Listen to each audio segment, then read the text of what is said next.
Hi everyone, I'm thriller author j.f.penn and today I'm here with Allan Leverone. Hi Allan. Hi, it's nice to see you. No worries. So just as an introduction, Allan is the best-selling and award-winning author of 12 books and many short stories, including the Paskagankee series and his latest book, Mr. Midnight. So Allan, why don't you start by telling us a bit more about you and your writing background? Okay, well, I've always been an avid reader. Ever since I learned to read, I've had two or three books going at the same time. I was always fascinated by the ability of authors to take me into their worlds and make me feel what they want me to feel. I always thought that was kind of magical, and I was always fascinated by that. So, from a very early age, I've always wanted to do that, although I never really thought I'd actually be able to. It seemed kind of magical and mystical, and like something that happened behind a curtain somewhere. When I graduated high school, I went to college with the intention of majoring in newspaper journalism. I wanted to be a sports writer. I loved sports. I loved writing. I thought that would be the perfect mix. Um, for whatever reason, after my first year of college, I changed majors, got away from the writing thing, and got married, got a real job. And for the next 30 years or so, I spent all my time reading, but not actually doing any writing. Then about, I would say 8 or 9 years ago, I caught the writing bug again in a big way. So I started a sports blog at foxsports.com. Had some success. I got a few followers. But then it occurred to me that what I really wanted to be doing was, as much fun as I was having writing about sports, I really wanted to write fiction because that's what I read. That's what I really enjoy. So I just sat down and started pounding on the keyboard one day, excuse me, and I wrote my first novel-length manuscript, which has never seen the light of day and probably never will. But I just did it. I started writing short stories and submitting them. I just started writing, and I haven't stopped. I never stopped since. I still read, but not as much as I used to. Yeah, well, I think that's brilliant because, some people think that you have to start when you're, out of school, and actually that's not what happens. And I didn't start writing fiction till I was 35. So, it's just different for everyone, isn't it? Now, I want to just ask you there. I mean, you mentioned reading a lot, just while we're on it. Who are your favorite authors to read? Like, who obsesses you? Just a There are couple so of them. many. Well, I write and read in a couple different genres, and as far as horror and dark fiction goes, um, I don't think you can be a writer of horror without paying some homage to the master, Stephen King. Everything comes back to him. In my view, he took what was kind of a dying genre and breathed new life in it back in the 1970s and 80s. So it's hard to imagine any writer of dark fiction not owing something to Stephen King. Um, I love early Dean Koontz. I wish it, horror. I love thrillers. I love Vince Flynn. I read Brad Thor. All these people who have accomplished so much and provide the inspiration for people like me that are trying to get there. Mm. I don't know that I have one single favorite author in any genre because I've read and read so much that I've read a little bit of everything. I love to read as well. I just devour books. I don't have a TV, so I read as Is sort that of right? my Wow. my number one thing that I do. Okay, let's get back to your writing. So you mentioned horror there. I'm really interested in what you think is the distinction between thriller and horror, because I wonder about this all the time, and I walk that line as well. What do you think? It's it's a pretty gray area. I mean, if you look at all genre fiction can sort of be melded into each other. I mean, you have romantic suspense, which obviously melds romance novels with thriller slash mystery slash suspense. You have horror and thrillers. Everything kind of can sort of go into the whole melting pot. Obviously, the typical or the stereotypical thriller may not have any element of horror in it. And a horror novel can be brooding and very atmospheric and not really have much thriller in it. But the way I try to write, especially with my horror stuff, my dark fiction, I want things happening. I want the reader to get to know the characters because, in my opinion, everything comes down to relatability. If you're reading and you can't relate to the protagonist and to a certain extent the antagonist, why do you care? You're not going to care what happens to these people. So everything comes down to characters that the reader can relate to. But that said, I want people to have to turn the page. If you're sitting reading in bed at night and you know you have to get up at 5 or 6 o'clock in the morning for work and you just can't put the book down, that's what I'm going for. That's what I want to have. I want you to be so tired at work tomorrow because you couldn't put my book down. That's my goal. And to do that, as a horror author, I think you need elements of the thriller in there. You need cliffhangers, you need suspense, you need people just absolutely having to turn the page to start a new chapter to find out what happens. You know, I want to have the heroine tied to the train tracks with the train rumbling down, and here comes the big headlight on the train, and you know, is it going to get her or not? That's what I want when I write. So I try to mold everything together. No, that's great. And then I think one of the aspects of horror is probably something of the supernatural that makes it, you know, not quite reality as such. So maybe you could talk about which of your books and some of your stories have that aspect of that supernatural, and what's your attraction to that element? You know, if you look at different cultures around the world, they all share certain commonalities. Their legends and their myths, they tend to be very similar, and they almost always involve supernatural elements. It's, I think it's only natural as human beings to feel like there's got to be something more. Not necessarily in a religious way. It could be, but it doesn't have to be. But even most religion, it's all about the supernatural. So when we tell stories, I think that our ancestors, you know, tens of thousands of years ago, sitting around the campfire telling stories, most of those stories probably involved elements of the supernatural, and I think that's what we gravitate towards. So when I write horror, I want the reader to feel that the connection with the supernatural. There's so much there that lends itself to fiction. I'm not explaining it very well, but that's how I feel. I feel that it's possible to write a good horror story without any supernatural.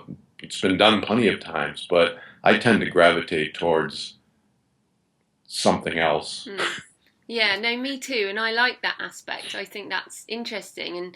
And so, in terms of your research process, do you do a lot of research for your books? I'm tempted to lie and say, oh yeah, I spend hours and hours and hours researching, but that would be a lie. Everybody has to research. If you're going to write fiction, the first rule is it has to be believable. So to me, if my goal is not to lose the reader, I have to make what I write at least feel like it's rooted in reality, and that does involve research. However, that said, I'm not a huge researcher. I would rather, you know, between a full-time job and trying to make time for writing and having a family that I want to make sure remembers what I look like, that I don't, you know, yeah, I'm sure you're well aware of it. You have to carve out time to do each of those things. And so to me, every hour I spend on research is an hour that I could better be spent writing.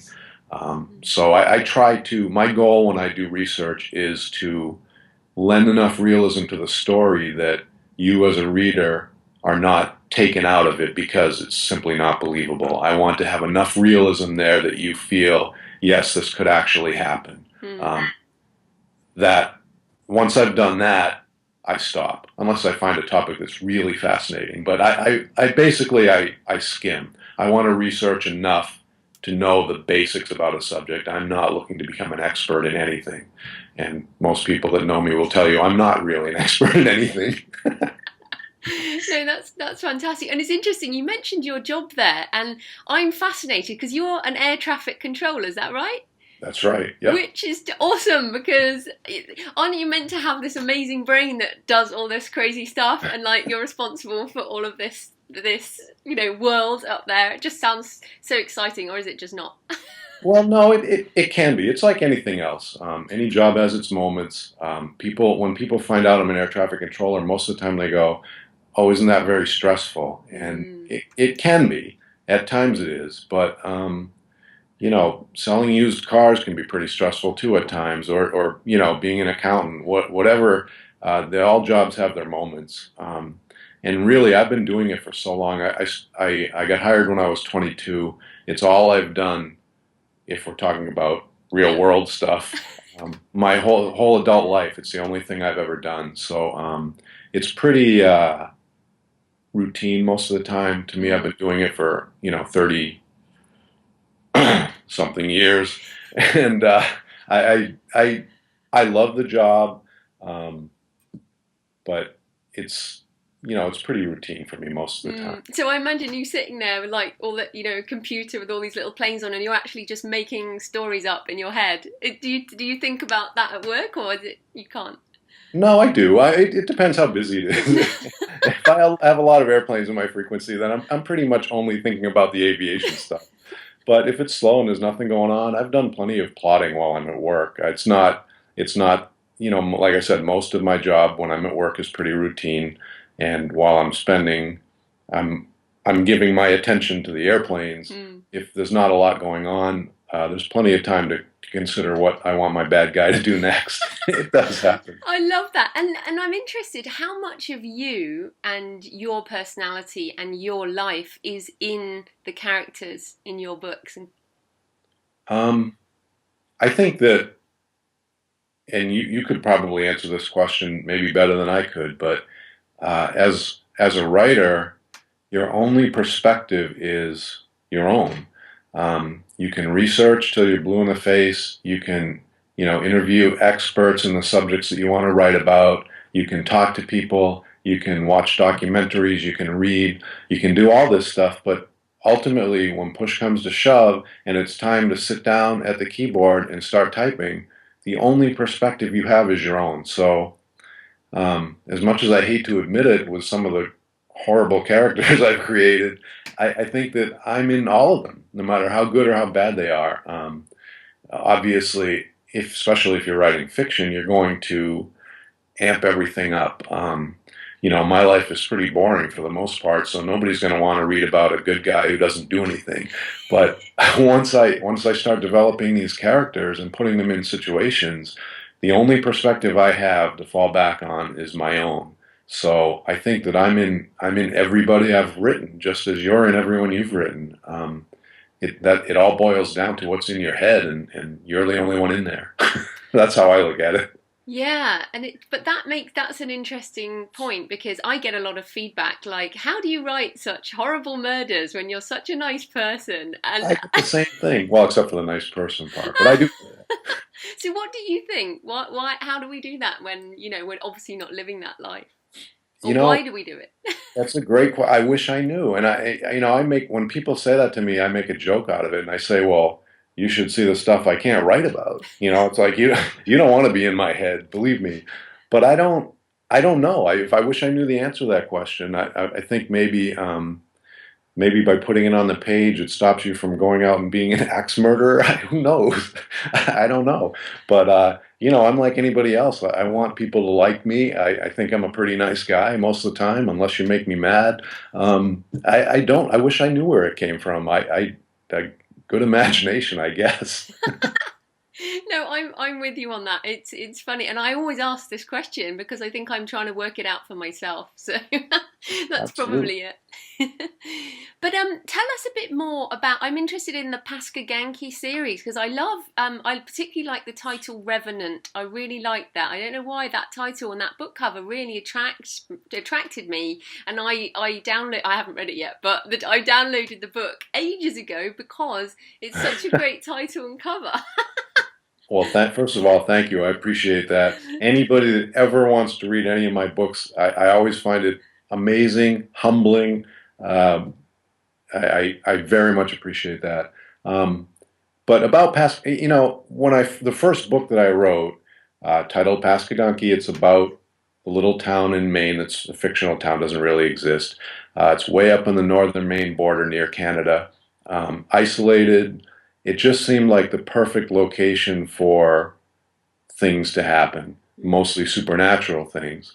The first book I wrote, I didn't really have any intention of making it a series, but once I finished it, um, it occurred to me that these people, I wasn't finished torturing them yet.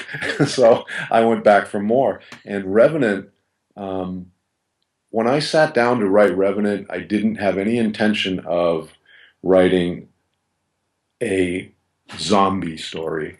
Um, as a writer, you're well aware of trends in fiction and the whole vampire thing that happened after the Twilight series and people trying to follow trends. That wasn't my intention. Although zombies certainly were popular and still are to a certain degree. Um, I didn't look at that book as being about a zombie, although I guess it kind of was. What I tried to do was what we talked about earlier, was meld kind of the whole supernatural um, Native American legends that are so fascinating, especially in the southwestern portion of the United States. They have some amazing cultural legends and stories, and I wanted to incorporate some of that into my work. So, what I did with Revenant was I took a non-existent legend. I made up a Native American legend about a stone with certain powers that imbued the owner of the stone or the possessor of the stone with the ability to bring people back from the dead and force them to do what the possessor of the stone wants them to do. So obviously, I guess it probably would be obvious anyway that this occurs in Paskagankee, and bad things begin happening, and it's up to Mike McMahon and Sharon DuPont, my heroes of the story, to figure it out and put a stop to it, preferably without getting themselves killed. That was the second book in the series. Then I wrote another one titled Wellspring that's got all kinds of stuff in it. I love Wellspring, although nobody seems to be buying it, but it incorporates time travel. It incorporates the Fountain of Youth. It incorporates all kinds of different um, legends, myths, a couple of which I create out of whole cloth, and some of which are actual legends, such as, obviously, the Fountain of Youth. I haven't started on another Paskagankee book yet, although I fully intend to. I want to keep writing that series as long as I think I can keep it interesting, and Yeah. hopefully that'll be a while. Right, so tell us about Mr. Midnight, your latest book. Mr. Midnight is my attempt at delving into the issue of twins. Twins is another thing that's always fascinated me. I'm sure you've seen news reports or read stories about twins that were separated at birth or separated years ago. They're separated by hundreds or thousands of miles, and sometimes, in some cases, have never even known each other, and yet they share what seems to be kind of this supernatural bond. We're coming back to the whole supernatural thing again, where they sometimes feel or experience each other's emotions.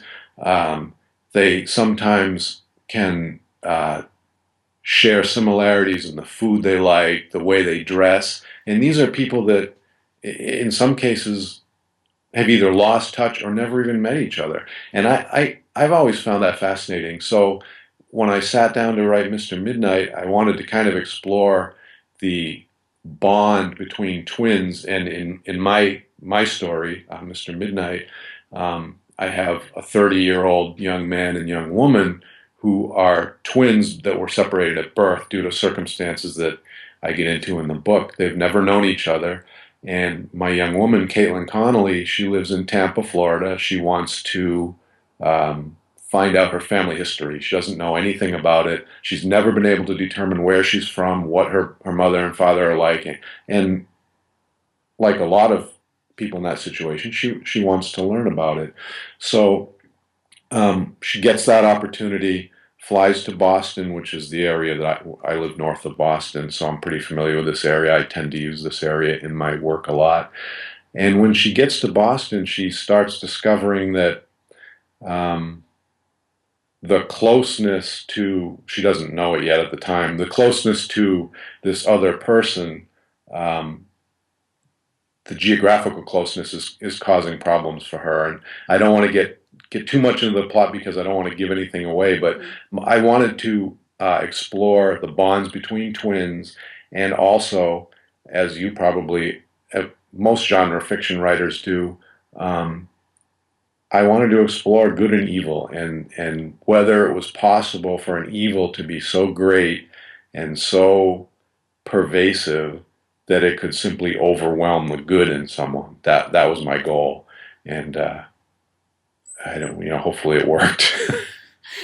That's great. I really like that. And just a question on your writing process, because I'm interested. Do you start with a theme like that, like I want to write about twins, or do you come up with a character or something first?